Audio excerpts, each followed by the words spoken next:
Então vamos seguir aqui com a modelagem no espaço-estados, linearização, certo?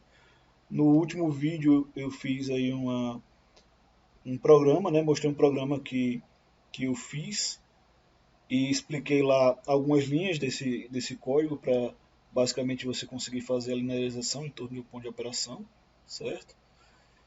E agora na sequência a gente vai dar uma recapitulada em alguns temas aqui, certo? Que são a equivalência entre função de transferência e equação diferencial ordinária, certo? Polos zeros e estabilidade. Então, aqui a maioria do pessoal vê isso aqui numa disciplina de sinais sistemas ou de processamento de sinais, alguma coisa nesse tipo, certo? Ou então controle de processo. E aqui, meu objetivo não é fazer do jeito completo, usando toda a matemática envolvida, certo? Eu vou apenas dar o caminho, né?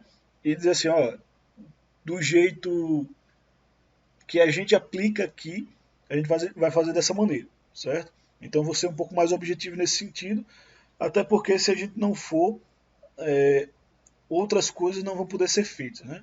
Então tem uma questão aqui de tempo e isso vai acabar limitando a gente nesse sentido, né? Mas o que é uma função de transferência? Então você tem aqui uma equação diferencial, certo? Que isso aqui já vem sido abordado, né, desde as primeiras aulas. Então, uma equação diferencial linear, certo?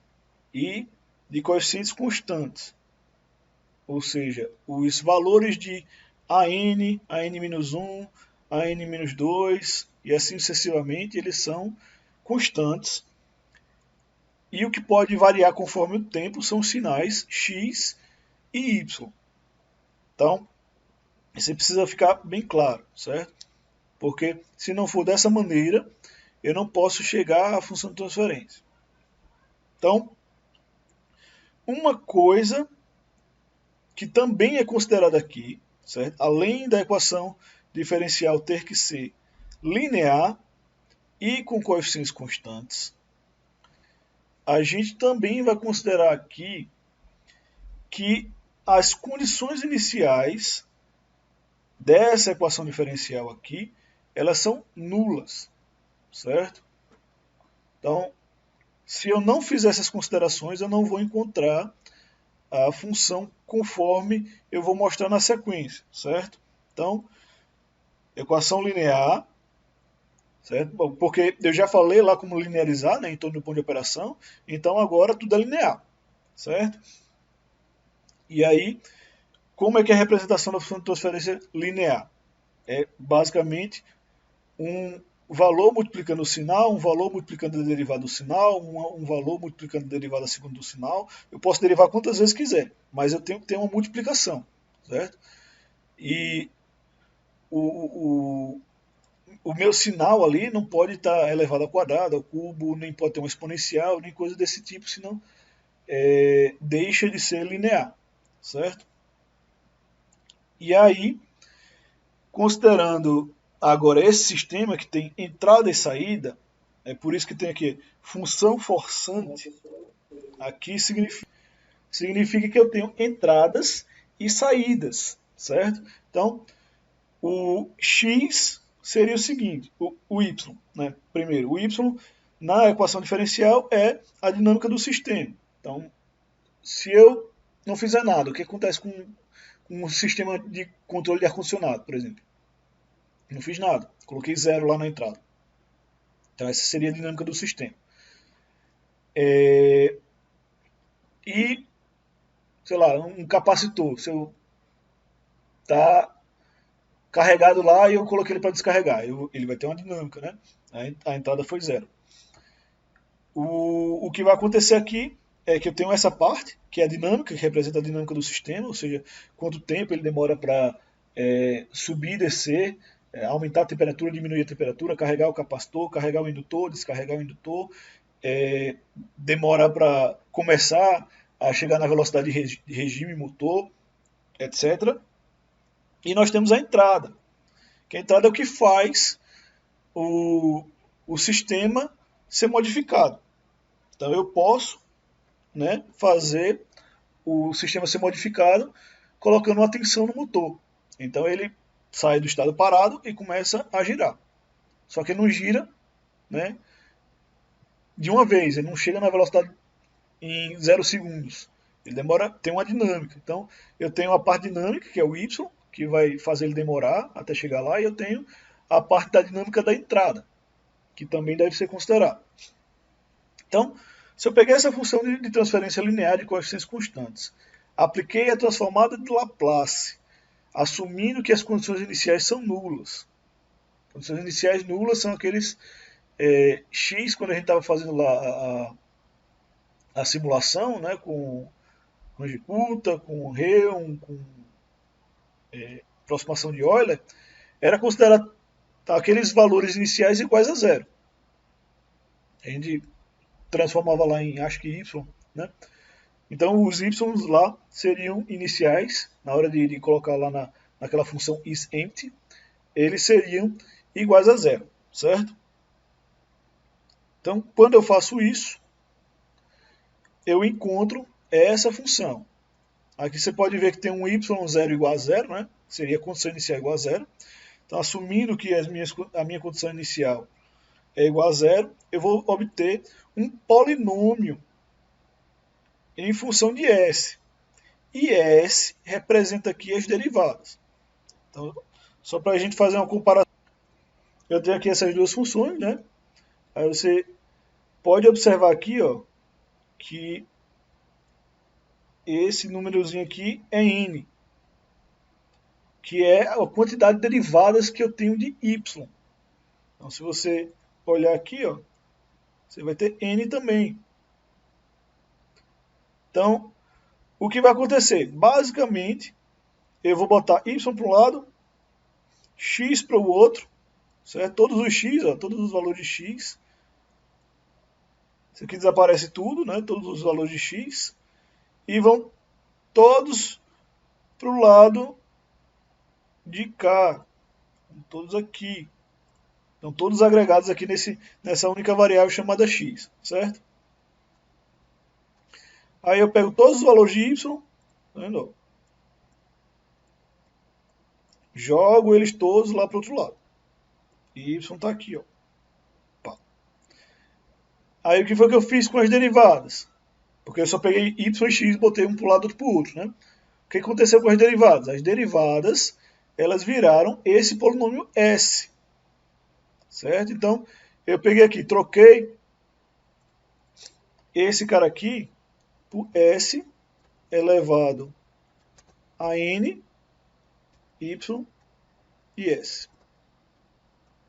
Aí esse de cima aqui, S elevado a N menos 1,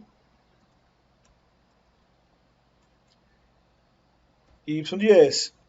Por isso que eu consigo colocar o Y em evidência e colocar aqui nesse cara aqui, né? Então aí eu faço com todo mundo. E aí acaba virando todo mundo um polinômio em função de S, certo? Então tem um vídeo lá de transformada Laplace, no final eu faço um exemplozinho assim de como fazer a função de transferência mais detalhadamente. Aqui eu só estou basicamente fazendo uma revisão nesse sentido, certo? Então aqui, isso aqui é minha função de transferência e ela tem uma equivalência com a equação diferencial dessa forma, ou seja, as derivadas na equação diferencial vão virar S no domínio da frequência, ou seja, depois de fazer a transformada de Laplace. Então, eu vou ter derivadas multiplicando o sinal x e derivadas multiplicando o sinal y. E aí, quando eu passo para a forma de função de transferência, certo? Forma de função de transferência aqui vai ser esse polinômio aqui todo. Isso aqui é a função de transferência, certo? que vai ser basicamente a relação da saída sobre a entrada. Ou seja, eu vou ter y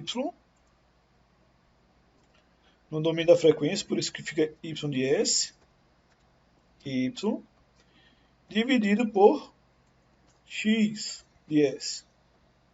Aqui fica fácil passar o x para o outro lado, né, dividir. Então, fazendo isso aqui, eu tenho a função de transferência. Qual é a vantagem de eu usar função de transferência? Por que eu estou falando função de transferência? Porque nessa forma eu consigo fazer vários diagramas. Primeira coisa, diagramas. Esses diagramas, como o diagrama de Bode, diagrama de Nyquist,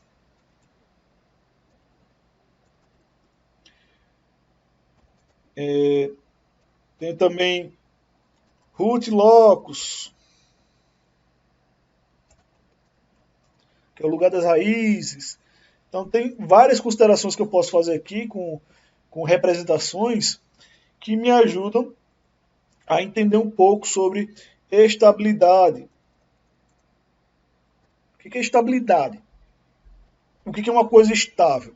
Se eu coloco meu celular em cima da mesa e ele fica em cima da mesa, não cai no chão, aquele celular está num ponto estável.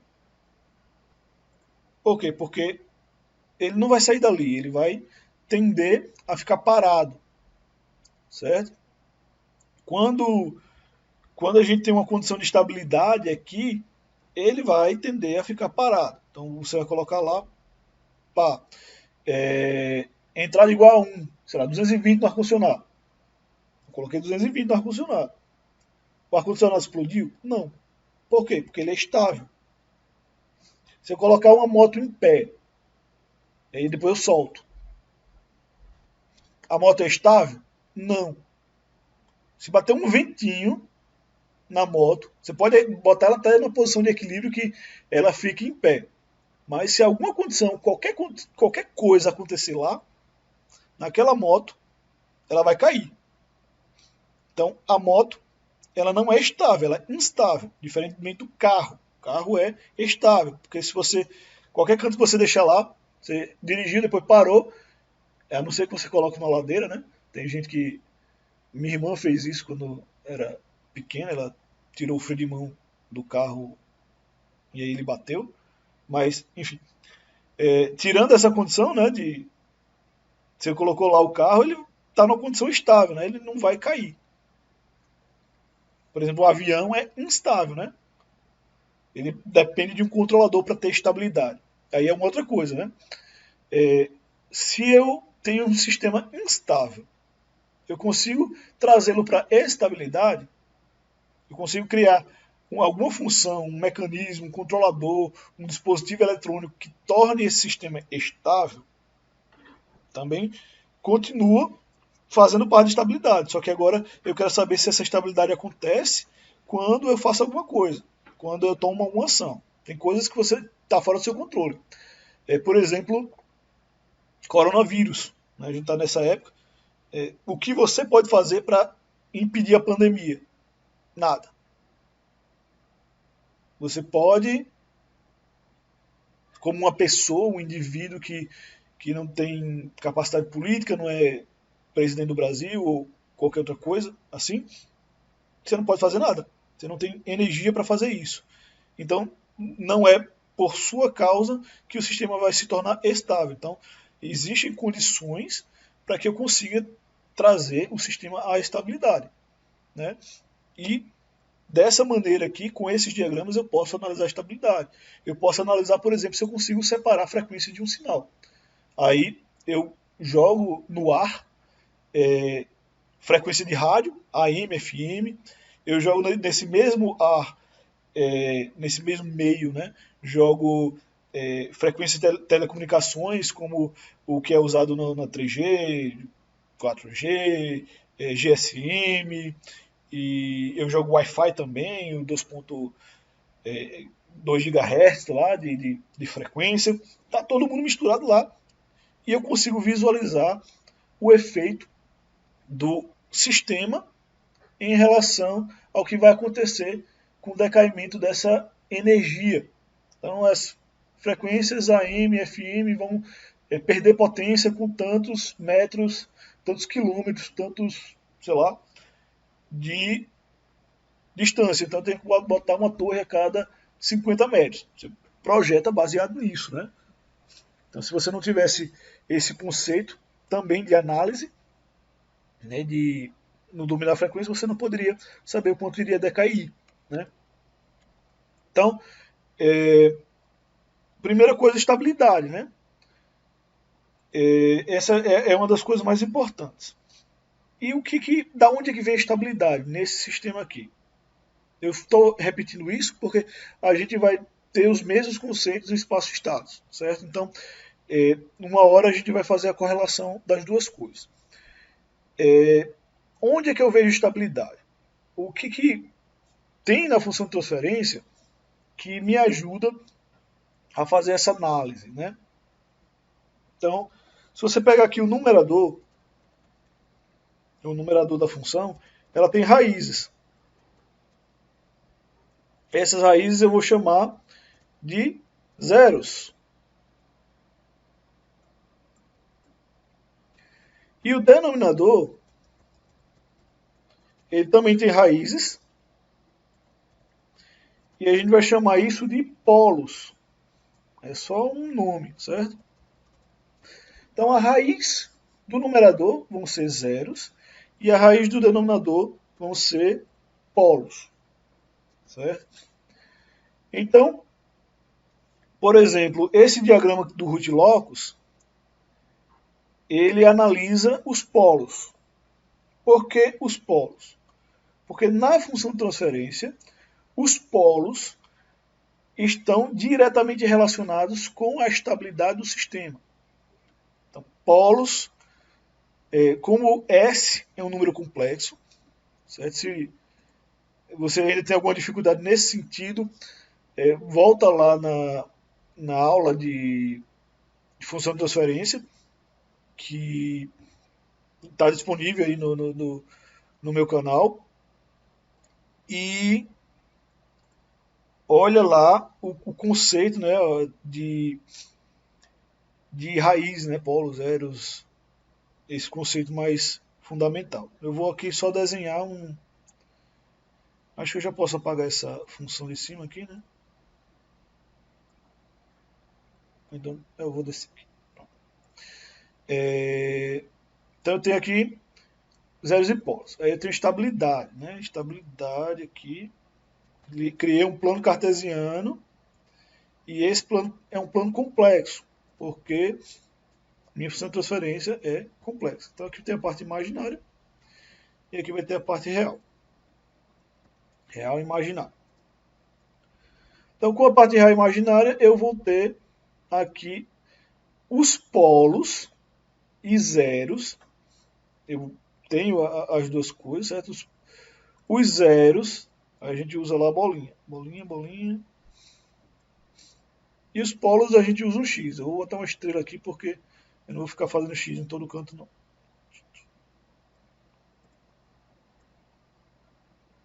Pronto. Então aqui eu tenho polos e zeros, né? E aqui eu estou só falando por alto o que é root locus. Então, o que vai acontecer é que se os polos, eles estão aqui, se os polos, eles estão no semiplano esquerdo, o sistema vai ser estável.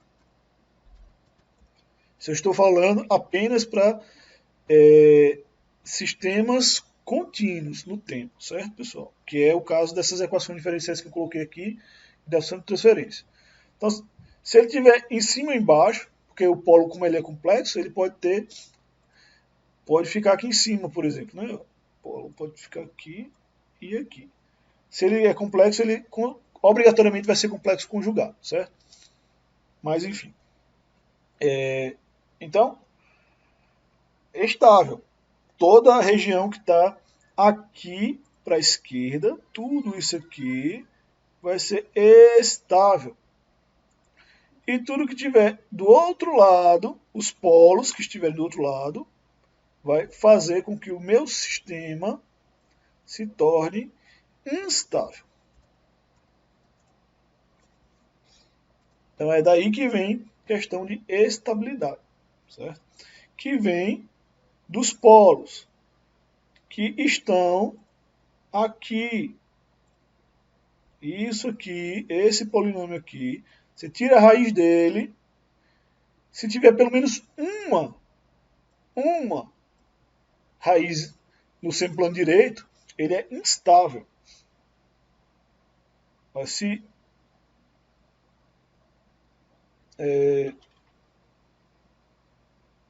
tiver uma bomba atômica que explodir no mundo, só precisa ter uma que explodiu. Ele vai destruir tudo ao redor. Não tem como você fazer alguma coisa. Então, se ele é instável, ele acaba prejudicando o sistema como um todo. Né? Eu posso ter... Tudo está funcionando no meu ar-condicionado, mas se um dispositivo que para de funcionar, que torna o sistema instável, o circuito todo explode, ele para de funcionar. Né? Então, tem a ver com nesse sentido, certo? Então, como eu falei, né, a estabilidade é uma coisa inerente aqui da representação de função de transferência. E eu posso fazer essa representação de ganhos, né, zeros, polos e ganhos, que no MATLAB e Octave é uma função chamada ZPK. ZPK. Zeros, polos e ganhos. Aí você tem o K, o Z e o P. Aí ele lhe dá esses valores aqui lá do MATLAB. Então isso aqui tem a ver com a estabilidade e é muito importante aqui porque a gente vai precisar inferir estabilidade para a função em espaços estáveis também, certo? Então eu vou pausar o vídeo por aqui e eu vou continuar na sequência, certo? No próximo vídeo. Então fica aí pro próximo vídeo.